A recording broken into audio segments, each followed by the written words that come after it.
All right, as we just reported a few moments ago, just got word from the IDF that the Israeli military says it has mistakenly killed 3 Israeli hostages during its ground operation in the Gaza Strip.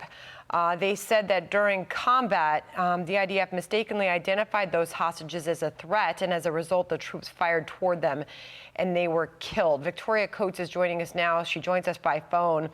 The IDF, Victoria, said they, during their searches and checks in the area in which the incident occurred, a suspicion rose over the identities of the deceased. Their bodies were transferred to Israeli territory for examination, after which it was confirmed that they were indeed 3 Israeli hostages. First, want to get your thoughts as we take in these details. Well, thank you, Sandra. I mean, this is just the nightmare scenario that we've all been dreading since October 7th, when the hostages were taken, because obviously Hamas has not treated them in any kind of reasonable way. They are just have been pawns of the terror group, for the last 2 months. And this has always been possible. I know the Israelis are doing everything they can to mitigate this danger, but unfortunately today it came to pass. Victoria, this happened in Shajaya, which is in the northern part of Gaza, which was the scene the other day of that Hamas ambush in which 9 or 10 IDF soldiers were killed. So it's clear that that whole area is on a hair trigger.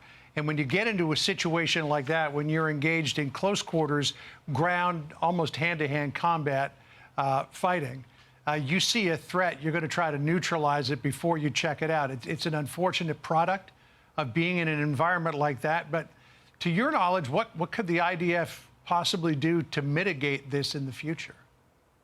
Well, unfortunately, John, there's no silver bullet here, and that's why civilized nations don't behave the way Hamas is behaving in terms of embedding themselves in their own civilian populations, treating Israeli civilians as combatants is what they've essentially done here. This is not in any way normal behavior. And I think that's what a lot of Americans need to realize is the leadership of Hamas, while hugely problematic and needs to be eradicated, is not the end of this problem. They are so deeply embedded in Gaza, and now we're seeing their poll numbers soar in West Bank. So this is a very, very deep entrenched problem that Israel is dealing with. And they need really strong support from the United States, because heaven knows they're not getting it from anywhere else.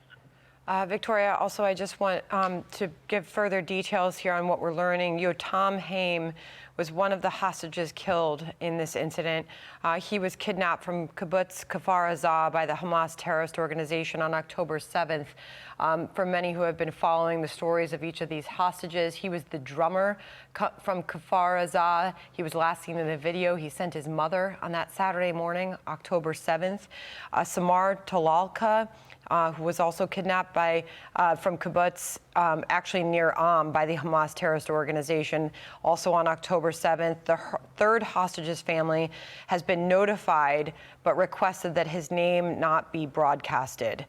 The IDF and the Israel police representatives have notified all of the families at this time. Victoria Coates, thank you for joining us on the breaking news here. Thank you, Sandra. I'm Steve Ducey. I'm Brian Kilmeade. And I'm Ainsley Earhart. And click here to subscribe to the Fox News YouTube page to catch our hottest interviews and most compelling analysis.